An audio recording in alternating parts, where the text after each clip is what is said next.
Boa noite a todos. Hoje nós estamos vivendo nosso capítulo final do Evangelho segundo o Espiritismo, aula número 69, e ela se refere ao capítulo 27º, intitulado Pedi e Obtereis. Nós temos aqui 23 parágrafos, os habituais comentários de Kardec e mais as instruções dos Espíritos, nas instruções dos Espíritos, Monod e Santo Agostinho, que já se tornaram assim conhecidos nossos no decorrer de todas essas semanas em que percorremos juntos o Evangelho segundo o Espiritismo. Aqui nesse capítulo que faz o fechamento do trabalho, nós tivemos de início o assunto Deus, marcando o primeiro capítulo, e prece fazendo o fechamento da obra.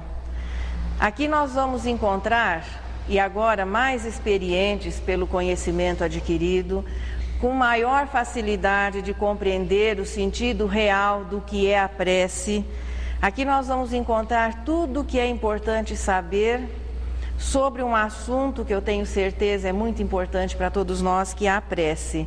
E aí nós poderíamos dizer assim, que não há nada que resista a uma boa oração. Embora muitas vezes, quando alguém numa situação difícil em que se esgotam os demais recursos que nós vamos nos utilizando na tentativa de solucionar ou amenizar, aí alguém diz assim, olha, eu vou orar por você, o que é que nós podemos fazer? Nós vamos orar? Quantas vezes nós já pensamos, puxa, mas só isso?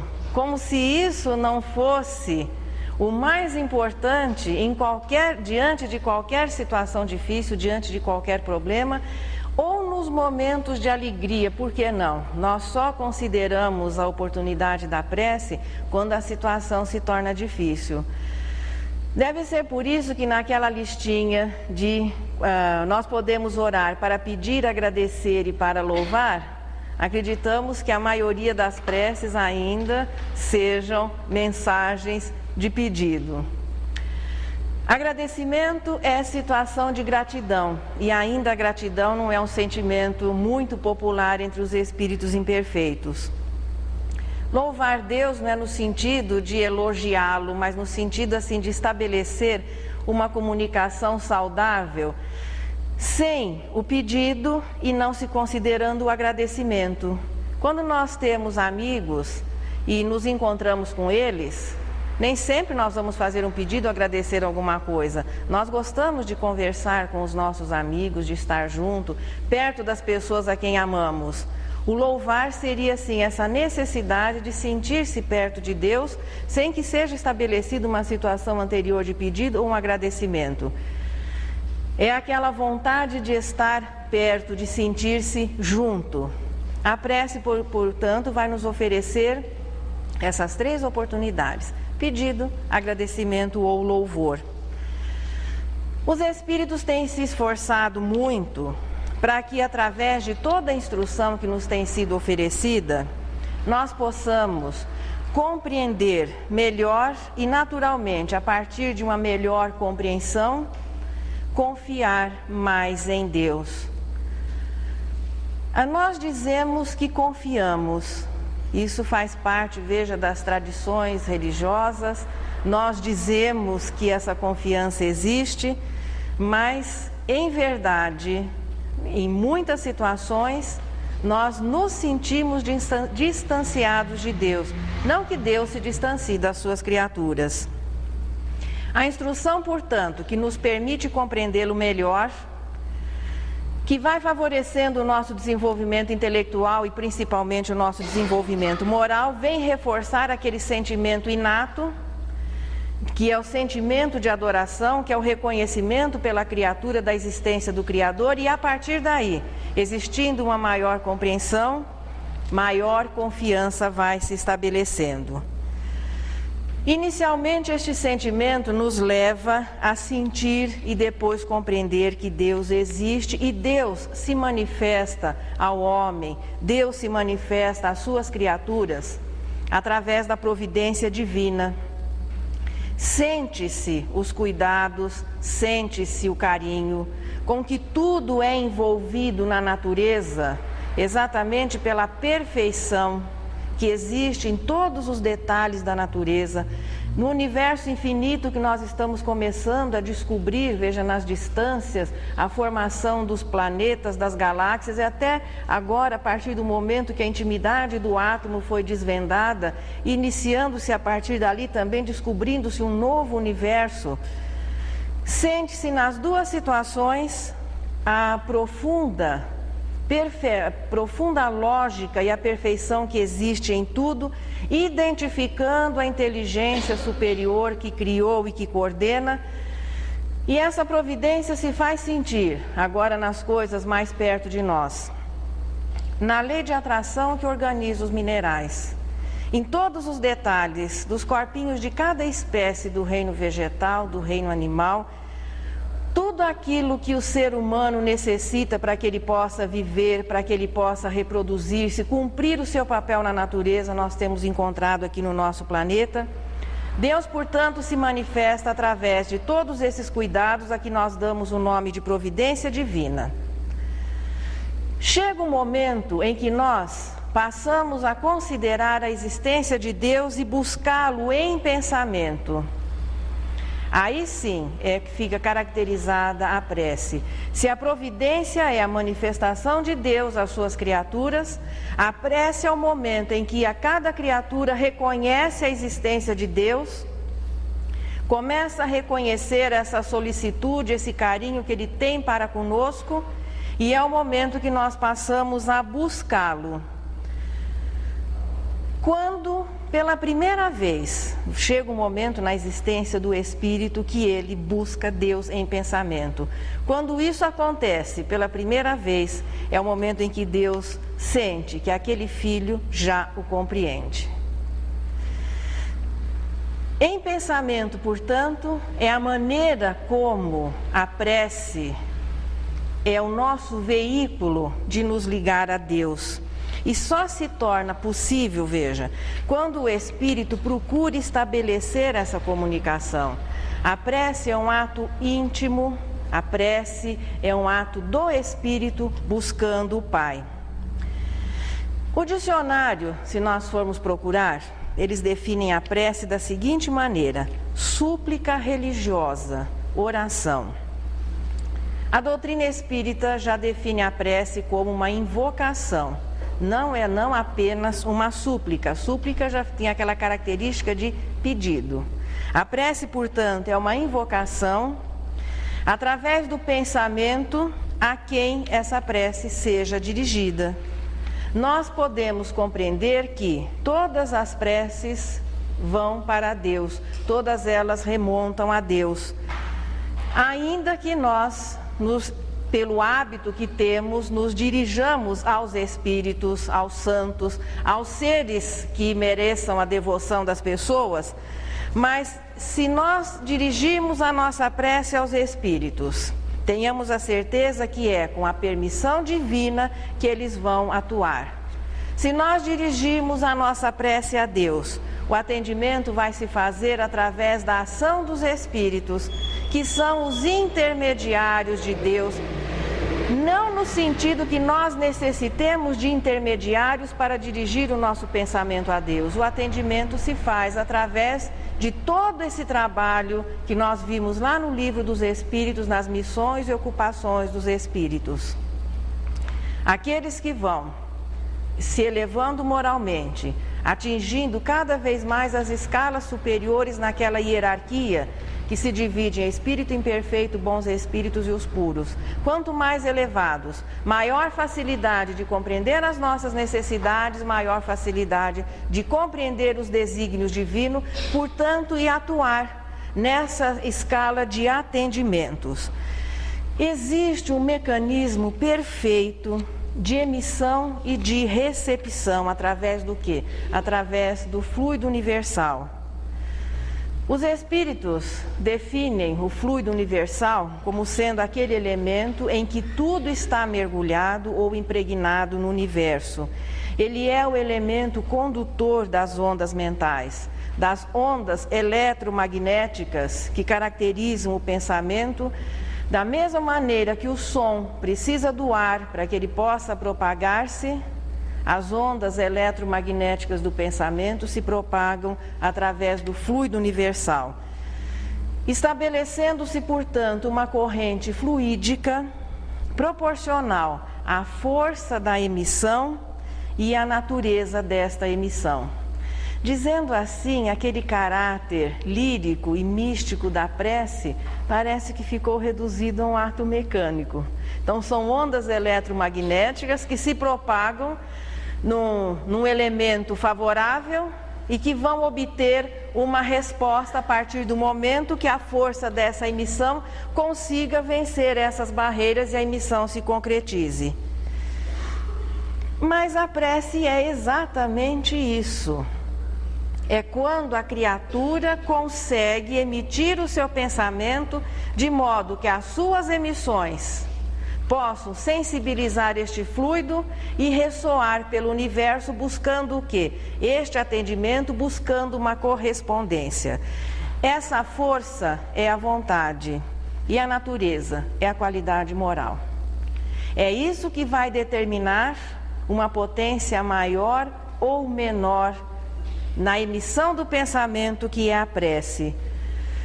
O pensamento é o meio natural de comunicação dos espíritos, é o meio natural de comunicação no universo. Quando encarnados, a matéria impõe determinadas barreiras e pelas nossas próprias limitações, nós nos comunicamos através das palavras, através dos gestos. O corpo é perfeitamente capacitado para poder fazer com que o espírito se comunique quando encarnado. Mas vamos considerar que a comunicação do pensamento já existe mesmo quando o espírito está encarnado. Quantas vezes as pessoas chegam, aquela história fala que é difícil enganar os pais, porque você chega com uma história bem arranjadinha, certinha, sem uma falha. Aí o pai ou a mãe ouvem, você se justifica, explica. Quando termina, mas parece que tem alguma coisa errada. Nós sempre conseguiremos perceber se há sinceridade ou não naquilo que está sendo colocado, se formos sinceros. Porque se não formos, não vamos notar a diferença. E como ainda, ao que tudo indica, a mais alta expressão do amor, onde nós estamos treinando o amor, é nesse amor que é um prolongamento do instinto, que é o amor materno, que é o amor dos pais pelos filhos. As suas palavras, nós contamos uma história, mas o que foi emitido em pensamento, que é a verdade, não correspondeu com as palavras. Daí a pessoa ouviu as suas palavras, mas sentiu o pensamento que não combinava e não houve a transmissão, não conseguimos convencer. Mesmo nessa faixa de espíritos imperfeitos em que ainda vivemos, essa comunicação pelo pensamento já existe. Quanto mais forte com relação à vontade, quanto mais elevado com relação às qualidades morais, maior alcance e maior poder. O pensamento divino é a expressão mais alta, a expressão absoluta dessa situação. O pensamento divino tem a força e a natureza conferida pelo amor. O mecanismo não é diferente. O universo é a expressão, é a materialização do pensamento divino e a única lei, a lei maior, é o amor. Leon Denis define a prece, a nossa prece, como a mais alta expressão do pensamento. Veja que o princípio inteligente, ele levou bilhões de anos, 1 bilhão e 150 milhões, melhor dizendo, para desenvolver e dominar o mecanismo do pensar. Tudo isso que nós vivemos nas expressões mais simples da natureza foi buscando o quê? Nós estávamos esperando vocês chegarem e agora a gente vai continuar. Bom, Leon Denis define a prece como a mais alta expressão do pensamento.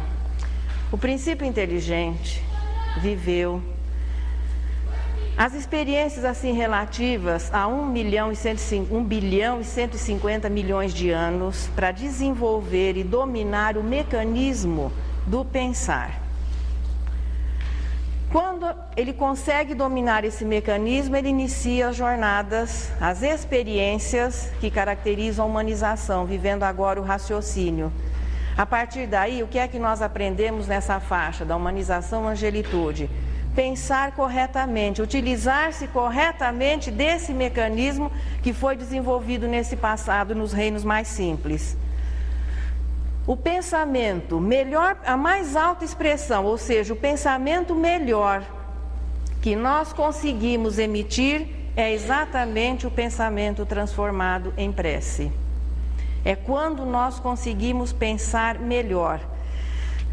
É só dar uma analisada assim, nós observarmos um pouquinho, durante o nosso dia, qual é o teor dos nossos pensamentos.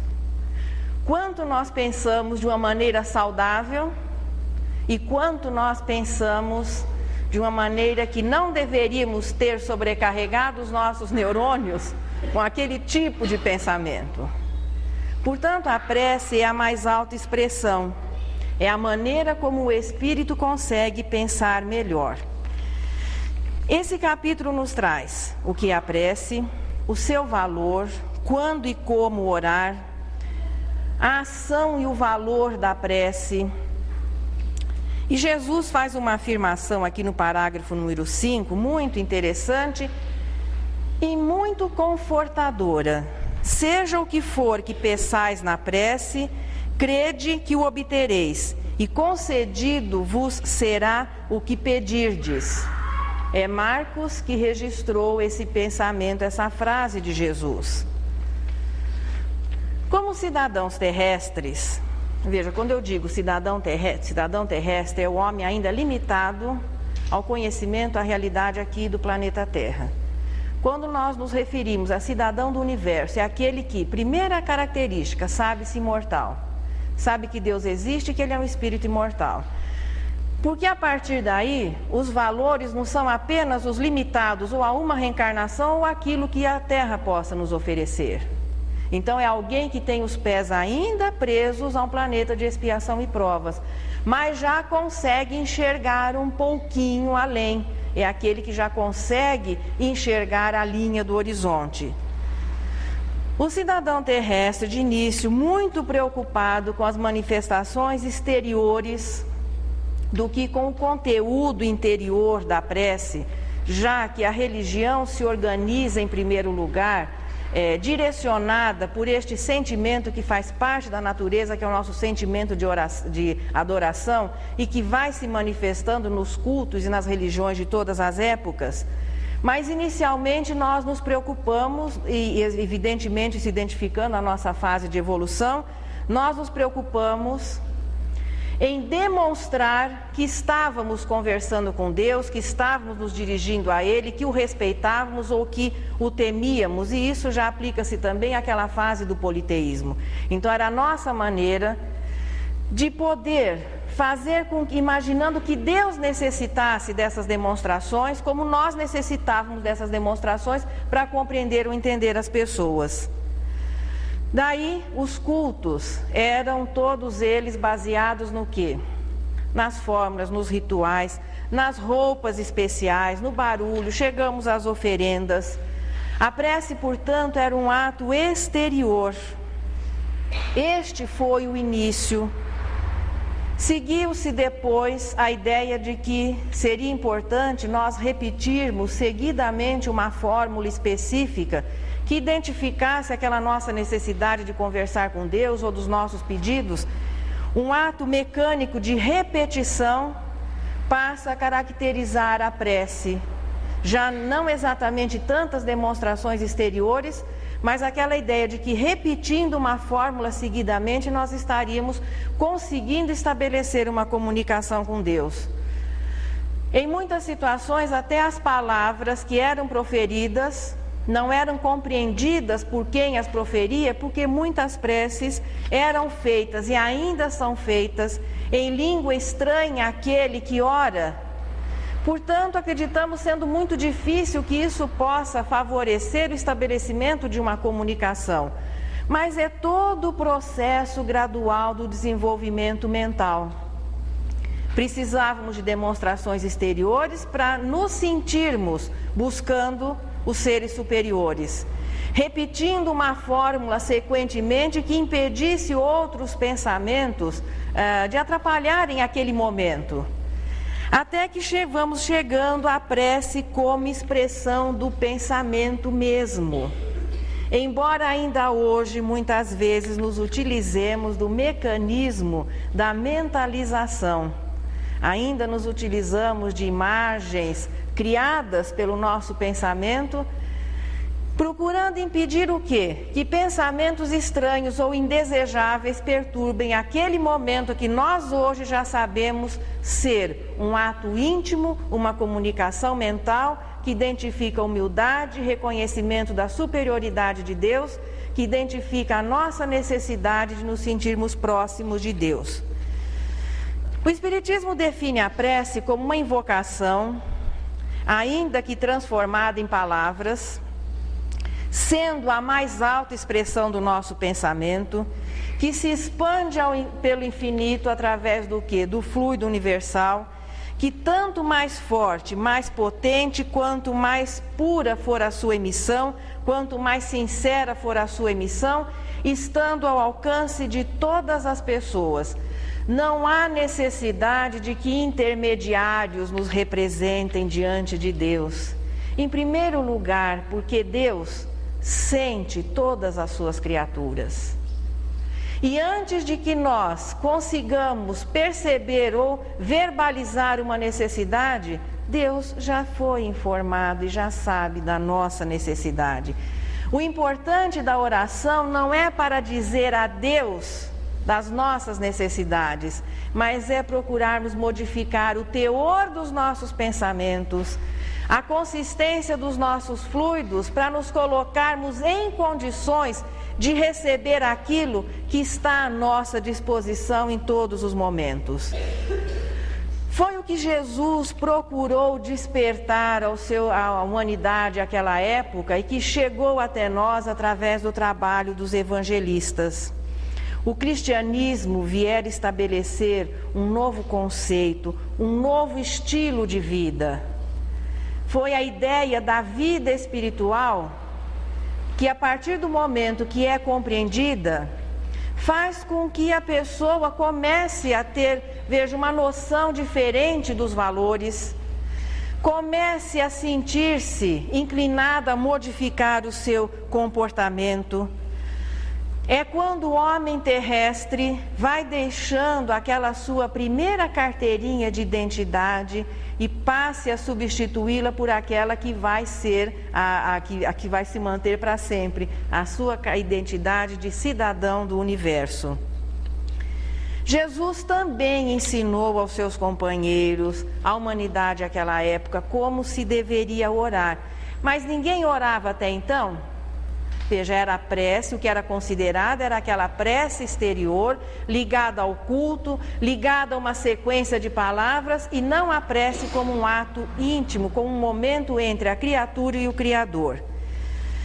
E é no primeiro parágrafo que ele diz o seguinte: quando orardes, não vos assemelheis aos hipócritas, que afetadamente oram de pé nas sinagogas e nos cantos das ruas para serem vistos pelos homens. Digo-vos em verdade que eles já receberam sua recompensa. Quando quiserdes orar, entrai para o vosso quarto e, fechada a porta, orai a vosso Pai em secreto, e vosso Pai, que vê o que se passa em secreto, vos dará a recompensa. Não cuideis de pedir muito nas vossas preces, como fazem os pagãos, os quais imaginam que pela multiplicidade das palavras é que serão atendidos. Quando vos aprestardes para orar, se tiverdes qualquer coisa contra alguém, perdoai-lhe, a fim de que vosso Pai, que está nos céus, também vos perdoe aos vossos pecados. Jesus, portanto, começa a encaminhar os seus ensinamentos para que nós pudéssemos compreender a prece como um ato interior, sem necessidade de nenhuma demonstração exterior que caracterize aquele momento íntimo, que caracterize a nossa melhor emissão de pensamento. As pessoas, através dos cultos estabelecidos pelas religiões, veja aqui no caso, ele identifica o homem que vai na sinagoga e ora de pé, ou ajoelhado, ou de mãos postas. A doutrina espírita tenta incorporar-se o gesto das mãozinhas espalmadas assim para cima, porque os fluidos teriam uma facilidade maior de penetração nas palmas das mãos. Mas quanta infantilidade ainda, isso não é uma recomendação da doutrina espírita, é uma prática que tenta misturar-se ao espiritismo. Se nós vamos imaginar, é o corpo ou é a alma que ora? Parece que é a alma que ora. Quando no livro dos Espíritos estudávamos, no capítulo que trata dos Espíritos, qual é a forma dos Espíritos? E o que o Espírito da Verdade oferece como, veja, um critério para que se estabeleça assim alguma noção do que para nós seria uma forma, o brilho de uma centelha etérea. Onde é que estão as palmas das mãos da centelha etérea? Portanto, não há necessidade de nenhuma disposição física. Evidentemente que nós vamos procurar uma posição mais confortável, que o corpo não se constitua num entrave ou numa preocupação, tudo bem, mas é melhor também procurarmos vencer essa barreira do conforto ou do desconforto, porque poderão ocorrer conosco situações difíceis em que estejamos muito desconfortáveis. Quantas pessoas sofrem acidentes, demoram para ser atendidas? Quando são atendidas, ficam sendo espetadas, tubinho disso, daquilo, você vai ficar numa situação de muito desconforto. É melhor que, apesar de todo esse desconforto, nós consigamos forças interiores para orar, porque aí a situação melhora. Então a nossa prece não pode depender nem de atos exteriores e nem de conforto exterior. Uma luzinha azul, uma luzinha verde facilitaria? Só que nós não podemos depender disso para orar. E se houver uma interrupção de energia, a oração termina? O barulho de alguém que esteja retirando alguma coisa à porta da nossa casa é motivo para atrapalhar a nossa oração? De maneira nenhuma. Uma música suave pode ajudar? Pode. Mas de repente a música que me eleve pode ser aquela que desperte uma situação de melancolia em alguém. Então nós temos que desvincular a nossa prece de qualquer recurso exterior, para que comecemos a viver a prece como um recurso interior. Aí vem a situação, em voz alta ou em voz baixa, como é que se ora? Ora, a prece é uma expressão do pensamento. Existem situações, como aquela vivida por Jesus no Sermão do Monte, quando ele demonstrou à humanidade como era simples fazer uma oração, até então acostumada, no caso ali do judaísmo, de preces escritas pelos escribas, preces declamadas em voz alta, a prece sendo aquela expressão teatral. Jesus, portanto, naquele momento procura mostrar à humanidade terrestre que qualquer pessoa, e ele se colocava naquele momento como qualquer pessoa, porque ainda não havia sido reconhecido sequer como profeta, ele estava ali apresentando a filosofia do cristianismo para a humanidade terrestre.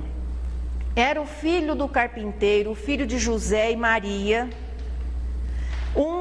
socialmente um ninguém, que em meio à multidão, em meio à natureza, não estava no templo, estava vestido da maneira simples como ele se vestia, não era uma hora determinada especial. Ele nos permitiu participar da sua prece, que adequou em palavras para que nós pudéssemos compreender que a prece é um ato muito simples, e começa se dirigindo a Deus com toda a intimidade: Pai Nosso. Ninguém até então havia se dirigido a Deus daquela maneira. mostrando que era o Filho, que todas as pessoas, Pai Nosso nos igualou a todos como irmãos, e que qualquer um, no momento em que quisesse, em que se dispusesse, poderia se dirigir a Deus sem a necessidade de intermediários. Portanto, a prece, o Pai Nosso, não é uma fórmula a ser repetida em todas as situações. É um modelo que Jesus nos ofereceu para que nós entendêssemos como é simples uma oração. As palavras bem colocadas, expressando o pensamento, ao alcance da maioria das pessoas. Com exceção do perdoai as nossas dívidas e o seja feita a vossa vontade, porque é onde a maioria de nós se engasga. A vontade de Deus são as leis, é o amor. E o perdão às ofensas, nem sempre é a sugestão de Jesus, que na hora da prece a gente procure oferecer um coração limpo, representando o quê? Um sentimento renovado, não carregando mágoas que são um peso na existência do indivíduo. Então, mostrando que é o sentimento puro, renovado, que vai favorecer a oração. Portanto, não existe nenhuma disposição física ou material que realmente resolva o problema interior da prece. Ainda existem muitas dependências nessa situação, mas nós temos que começar a não depender de nada exterior para que a nossa prece possa caracterizar uma expressão muito bonita do nosso pensamento. Jesus também aqui, no parágrafo 3, ele novamente, agora é um texto de Lucas, ele diz que 2 homens subiram ao templo para orar. Um era fariseu, o outro publicano. O fariseu, colocando-se de pé, em altos brados, diz o seguinte: meu Deus, rendo-vos graças por não ser como os outros homens que são ladrões, injustos e adúlteros, nem mesmo com esse publicano ali atrás. Eu jejuo 2 vezes por semana, dou o dízimo de tudo que possuo. E que ali naquele momento ele se apresenta de uma maneira assim, muito humilde diante de Deus. Dizendo que ele já estava quites com a sua consciência, cumprindo todos os seus deveres. O publicano, que já era alguém tido à conta de pessoa desonesta, era o cobrador de impostos, era alguém tido à conta de desonesto, quietinho, afastado, esse nem levantava os olhos do chão. Batia no peito dizendo: Deus, tem piedade de mim que sou um pecador. Jesus então disse que este voltou para casa justificado, o outro não. Porque diante de Deus, um tentou elevar-se e o outro, naturalmente, colocando-se na posição de devedor. E a lei maior é que aquele que se eleva através do orgulho, naturalmente será rebaixado. A qualidade da prece, portanto, é avaliada pelo sentimento e pelo teor do pensamento. Quando Jesus fala entrar para o quarto, então é só no quarto que nós podemos orar, porque nós temos o hábito de entender as coisas muitas vezes ao pé da letra. E quando Jesus dizia que era para ser entendido ao pé da letra, nós achamos que ele estava falando através de símbolo. O nascer de novo, onde ficou claro que ele fala de reencarnação, o pessoal quer entender que é batismo. Jesus nunca batizou ninguém. E quando se fala entrar no quarto, que é um símbolo, será que então nós vamos ter que entrar no quarto? Não.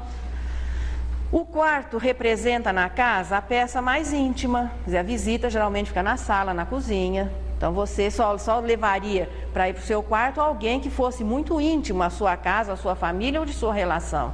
Então o quarto é uma peça preservada. O que ele sugere? Que nós nos recolhamos, e quando diz fechada a porta, é em pensamento nos isolarmos de todos aqueles pensamentos concorrentes e que realmente não valem os neurônios que eles vão queimar, mas que acabam ocupando muito tempo na nossa atenção. Então é nos isolarmos desses pensamentos, através do que? Dessa introspecção. Não nos preocuparmos com o que se vai dizer. Quantas pessoas, quando convidadas a fazer uma prece em voz alta, no sentido assim até de harmonizar, de favorecer uma convergência dos pensamentos, ai, mas eu não sei falar bonito. Ora, em primeiro lugar, que eu imagino que numa hora que todos estejam orando, os outros não estarão fazendo análise da forma, da expressão, se a concordância verbal está perfeita. Acredito que nós não estejamos fazendo isso. Se nós não fazemos, nós temos que ter a confiança que os outros não estarão fazendo também. Porque ainda fica aquela situação de orgulho, é o medo de se expor e de que os outros estejam reparando ou comentando as suas dificuldades. Por isso Jesus, aqui, não nos preocuparmos com o que se vai dizer, mas nos preocuparmos muito com o que se esteja sentindo. Porque em muitas situações nós podemos recitar até uma prece muito bonita na sua construção, mas não estarmos sentindo nada daquilo que está sendo dito. Nesse momento, não oramos. As palavras têm que realmente, quando vão ser ditas, e existem momentos em que é importante que elas sejam ouvidas pelos outros, é importante que elas representem o nosso sentimento. A prece aqui também é reconhecida como um ato de humildade, é o filho reconhecendo a superioridade de Deus, e aí sim nós podemos voltar àquilo que dizíamos de início. A prece pode ser veículo de um pedido, de um agradecimento ou de louvor. E Jesus sabia das coisas, não só a sua época, como por muito tempo, que a humanidade ainda se preocuparia muito em pedir. Ele já deixa a recomendação: não vos preocupeis em pedir muito, como fazem os descrentes, porque quem compreende Deus e confia nele, sabe que a prece não é apenas o encaminhamento de uma lista de pedidos ou de necessidades, mesmo a prece que se faça por outra pessoa. Então, quando nós nos dispusermos a orar por alguém, não vamos imaginar que o nosso papel seja: olha, Papai do Céu, o Zezinho está doente, está com uma crise terrível de rim e ele precisa de ajuda. Feito isso, eu vou cuidar da minha vidinha. Não, Deus não precisa ser informado, porque se eu tivesse que informar Deus da necessidade do Zezinho, do Joãozinho, nós tínhamos que questionar então a existência de Deus. Então, qual é o nosso papel na prece de intercessão? Nós vamos pedir por aquela pessoa, envolvê-la num pensamento saudável, reconfortante. Nós vamos fazer o nosso papel. E a partir daí, tenhamos a certeza que a espiritualidade vai atuar pelo nosso intermédio. A prece em benefício de alguém não é uma transferência de responsabilidade. Por isso que quando nós assumimos o compromisso, quantas vezes você diz: hoje eu vou ao centro. Aí o seu amigo ou familiar: olha, reza por mim, viu? Sim, ele espera que você ore por ele, ele continua vendo a televisãozinha, passeando, cuidando da vida. Se nós assumirmos a situação de orar, é bom que nós o façamos. Ou então é melhor dizer: olha, não é melhor você vir junto e nós vamos orar juntos? Isso é o ideal. Porque prece em benefício é a pessoa se propondo a auxiliar com os seus recursos, que serão naturalmente intensificados, serão multiplicados pela ação dos bons espíritos, que são os agentes intermediários na prestação, no atendimento em nome de Deus. Portanto, não precisamos pedir, mas a bem da verdade é importante que através da prece comecemos a nos habituar a oferecer. Quando orar? Qual é o melhor horário para a oração? O Espírito Monod, no parágrafo 22, tece algumas considerações interessantes. Deveis orar incessantemente, sem que para isso se faça mister, vos recolhais ao vosso oratório ou vos lanceis de joelhos nas praças públicas, sem necessidade de demonstrações. A prece do dia é o cumprimento dos vossos deveres, sem exceção de nenhum deles, sejam de qualquer natureza. Em todos os momentos se pode orar? Sim, sem que para isso nós precisemos interromper o nosso trabalho. O que de início é caracterizado como prece, à medida que nós vamos habituando a um cuidado melhor, a uma expressão melhor do pensamento, começa a se tornar um padrão assim de uma continuidade. Digamos que quando a gente viva no patamar 10, a nossa prece é o número 15. Então, quando você ora, você consegue chegar no ponto 15. Se você vai se habituando ou vai se concedendo momentos em que o seu pensamento atinja aquele coeficiente 15, em pouco tempo o seu normal passa a ser o 15 e a sua oração vai lá para o número 20. A gente coloca em números assim porque acho que fica mais fácil de compreender. Aí aquele indivíduo que vive no padrão 15, quando ora, vai para o 20. À medida que ele vai se habituando a esse exercício, ele passa a viver no 20, quando ele ora, vai para o 25. E as coisas que, quando nós vivíamos no 10, seriam assim terrivelmente suportadas ou superadas, para alguém que tem a força com a qualidade 20, é uma situação que ele consegue vencer com maior facilidade.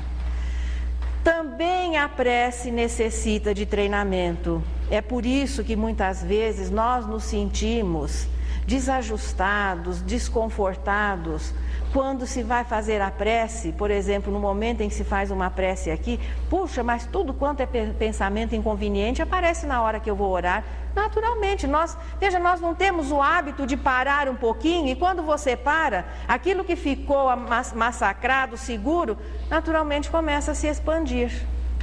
Então, falta-nos o hábito de meditar, falta-nos o hábito de realmente buscarmos em alguns momentos. Monod sugere preces regulares pela manhã e à noite nos momentos especiais. Pelo menos, quando nos levantarmos, agradecer a Deus pela noite que tivemos e nos prepararmos para o dia que vem. E à noite, agradecer o dia que tivemos e nos prepararmos, entre outras coisas, para um sono inteligente, que é aquele que descansa o corpo e promove o crescimento do espírito.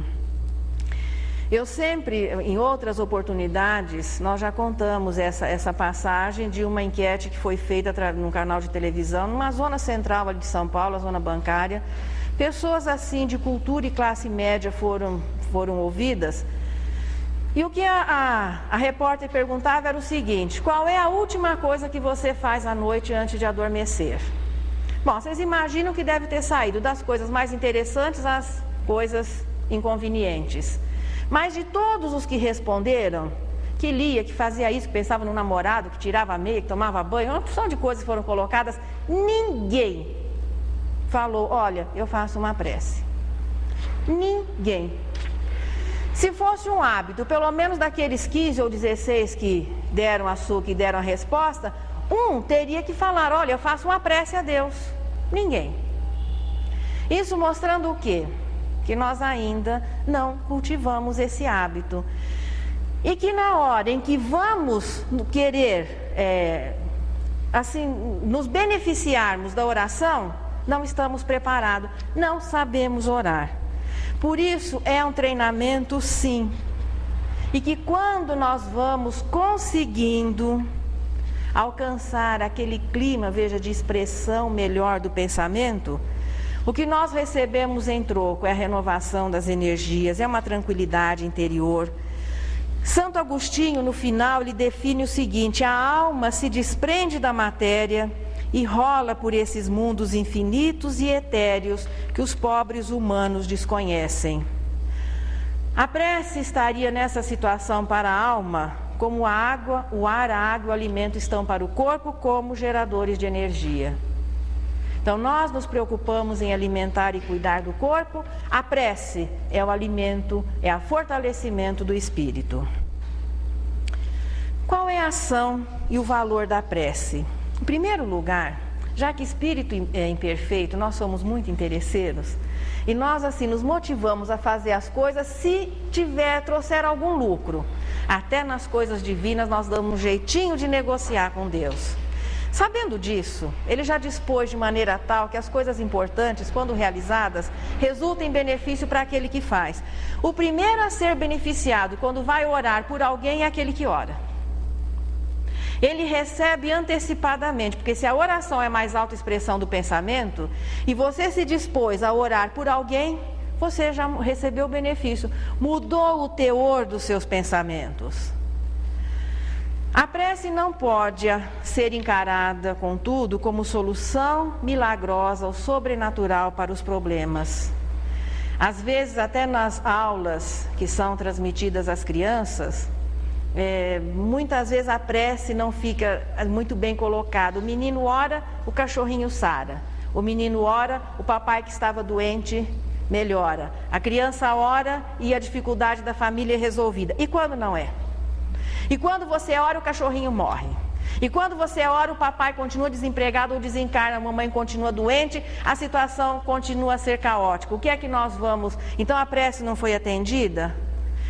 A prece por si só não vai mudar o teor dos acontecimentos, a sequência deles, não vai interferir muitas vezes no planejamento reencarnatório, nas nossas expiações, nas nossas provas, mas a prece vai nos auxiliar, nos fortalecer para que, se tivermos que suportar, o façamos com maior facilidade.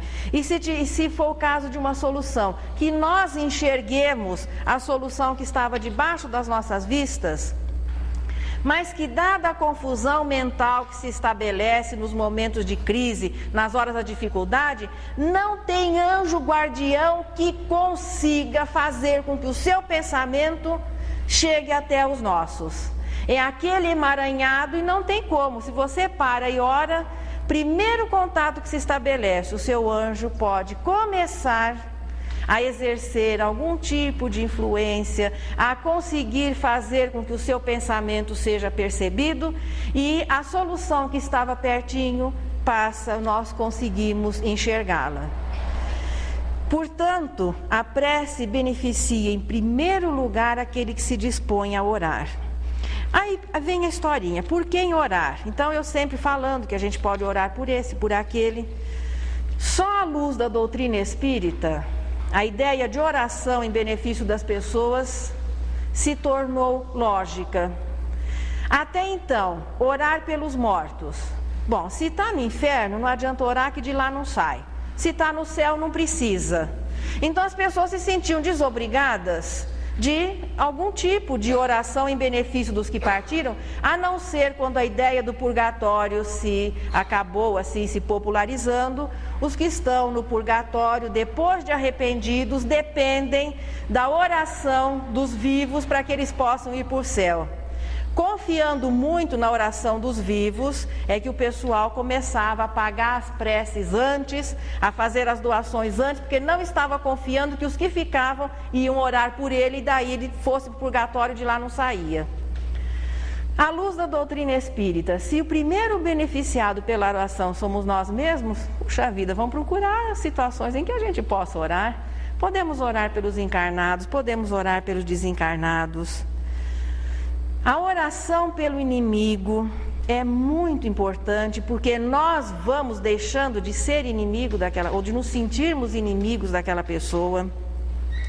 A oração pelos obsessores, quando feita pelo obsidiado, então é de uma eficácia maravilhosa. Imagine quando o obsessor chega, hoje eu vou aprontar. Aí chega lá, o obsidiado santamente orando por ele. Não tem obsessor que possa vencer essa barreira, porque é problema de sintonia, de afinidade. Só que isso tem que ser treinado. Aí nós voltamos à sugestão de Monod, começando de um treinamento consciente. De manhã, quando nos levantamos, quando vamos dormir e nas horas que são consideradas especiais.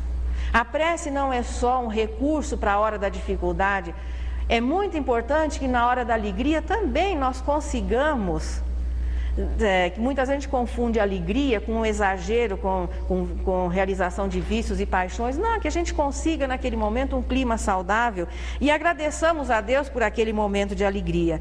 A prece em benefício de alguém é sempre a demonstração de elevação moral, é você se preocupando em oferecer a sua colaboração em benefício daquela pessoa e tendo a certeza que Deus investirá nesse pensamento.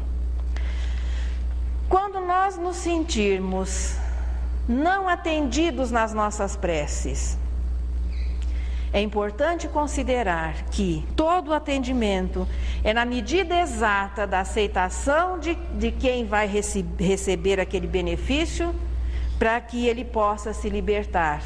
Então, quando nós não nos sentirmos atendidos, é bom lembrar também como Emmanuel consegue falar de uma maneira mais simples. As nossas preces, por mais que nós nos esforcemos, elas são endereçadas em linguagem terrestre. E Deus envia a resposta na linguagem celeste. O homem ora buscando solução de problemas imediatos, buscando muitas vezes fugir da prova, fugir da expiação. Não é o crescimento que nós procuramos. E Deus atende o espírito. Porque Ele não conhece a Maria, Ele não conhece a Leni, Ele conhece o espírito que nós somos, já tivemos uma porção de nomes. Então não é a prece da Maria que Ele vai ouvir, é a prece do espírito que agora está Maria, tem uma identidade temporária. E é o espírito que Ele vai atender. E na maioria das vezes os nossos interesses de espírito não são exatamente aqueles que, quando encarnados, envolvidos em todos os problemas da vida material, passem a comandar as nossas ações, os nossos pensamentos. Portanto, toda e qualquer hora é sempre uma boa hora para que elevemos a nossa alma em oração. Seja dirigindo, seja na hora que estamos cuidando dos nossos afazeres domésticos, na hora que se esteja no nosso trabalho atendendo as pessoas ou cumprindo as nossas tarefas. A prece é um clima mental saudável, elevado e que vai estabelecer naturalmente facilidades maiores na vida de relação. Vai nos deixar mais preparados para viver tudo aquilo que a vida possa nos oferecer como ensinamento e que vai se transformar naturalmente em experiência. A prece, portanto, não é uma súplica religiosa como o dicionário define. É a alma se aconchegando e se fortalecendo em Deus. E se ainda tivermos alguma dúvida, Emmanuel, no livro Fonte Viva, no capítulo 150, ali é uma lição que se intitulada Oração do Justo. É um trabalho que Emmanuel faz em cima de um trechinho de Tiago. A oração feita por um justo pode muito mais em seus efeitos. E Emmanuel depois vai explicando melhor, dizendo o seguinte: quem ajunta amigos, amontou amor. Quem amontou amor, acumula poder. Aprende assim a agir e teus rogos subirão ao céu sem entraves. É o que Jesus disse daquela maneira resumida que o evangelista transcreveu. Seja o que peçais, crede, obtereis. Nada resiste a uma boa oração, quando dirigida a Deus com humildade, com sinceridade e com justeza de intenções. É muito importante que se treine, que se desenvolva o hábito de orar, porque à medida que nós vamos assim nos familiarizando com esse exercício, nós vamos conseguindo perceber quando oramos ou quando, apesar de todo o esforço, não conseguimos orar. Um dia um amigo me deu um exemplo muito interessante, porque às vezes você fala, puxa, mas eu fiz a prece, mas vazio, não orei. Em outros momentos você sente aquele retorno, aquela integração, aquele fortalecimento, agora eu orei. E se nós formos fazer uma estatística, nós acabamos até ficando desmotivados. Puxa, mas em tantas vezes, só esse pouquinho, só essas vezes nós conseguimos orar? Ele diz o seguinte, que o treinamento da prece é semelhante ao trabalho de um garimpeiro. Ele vai passando pela sua peneira, procurando o diamante ali na beira do rio, toneladas de cascalho. E aquele cascalho vai se amontoando. Chega um dia que ele encontra uma pepita de ouro ou um diamante. Diante daquele cascalho, aquela pedrinha é um tamanho insignificante, mas e o valor? Aquela pequena pedra vale mais que aquela tonelada de cascalho. Só que, se ele não houvesse peneirado aquela tonelada de cascalho, ele não encontraria o diamante. Então, quando nós conseguirmos realmente orar, é aquele momento em que nós encontramos o diamante valioso e que nos vai dar força e coragem para continuar peneirando todo o cascalho e de vez em quando encontrar um diamante. Só que na expressão material as pedras vão se escasseando, mas na expressão espiritual, cada vez mais, com maior facilidade, nós vamos conseguindo realmente orar. Gostamos de trazer assim aquelas poesias em que ela narra uma história, uma passagem de Jesus, alguma coisa assim bonita, e é hoje a poesia, o traço do Cirineu. O Senhor carregava a cruz dificilmente. A sentença cruel, afinal, se cumpria. Liberto Barrabás, Jesus, no mesmo dia, era levado à morte ante a ironia do fanatismo deprimente. Brados, altercações, zombaria, algazarra, o excelso benfeitor no lenho a que se agarra, curva-se de fadiga, arrasta-se, tressua, escutando em silêncio os palavrões da rua. O cortejo prossegue. O Cristo, passo em passo, por um momento só, exânime fraqueja. Ajoelha-se e cai, vencido de cansaço. O povo exige a marcha, excede-se, pragueja. Nisso um campônio que vem da gleba com que lida, é Simão de Cirene, homem simples e forte. Um meirinho lhe pede apoio na subida, deve prestar auxílio ao condenado à morte. Como, Senhor? Não posso, exclama o interpelado. Tenho pressa. No entanto, o funcionário insano grita-lhe em rosto: cão, obedece ao chamado, e mostra-lhe o rebenque a gesto desumano. Calado, o lavrador atende e silencia. Toma parte da cruz sobre o ombro robusto, fita o mestre cansado e o suor que o cobria. A turba escala o monte e alcança o topo a custo. Contemplando Jesus, por fim deposto o lenho, diz-lhe Simão: Senhor, achava-me apressado. A filha cega e muda é o tesouro que eu tenho. Não queria ferir-te o peito atribulado. Perdoa se aleguei a urgência em que me via. É o coração de pai que falava a chorar. Sei que estás inocente. Ampara-me, alivia a dor que me avassala e me atormenta o lar. Jesus endereçou-lhe um aceno de ternura. Em meio à multidão, apupado, sozinho, e acentuou: Simão, guarda a fé que te apura. Todo o bem que se faz é uma luz no caminho. O Cirineu de volta acha enorme surpresa. Fala-lhe a filha: ó pai, uma luz veio a mim. Agora vejo e falo, acabou-se a tristeza. Tenho a impressão que a terra é um formoso jardim. Simão chora, lembrando a cruz que traz na mente, e reconhece o bem por divino troféu, que mesmo praticado involuntariamente, é uma força atraindo a intercessão do céu. Que neste instante possamos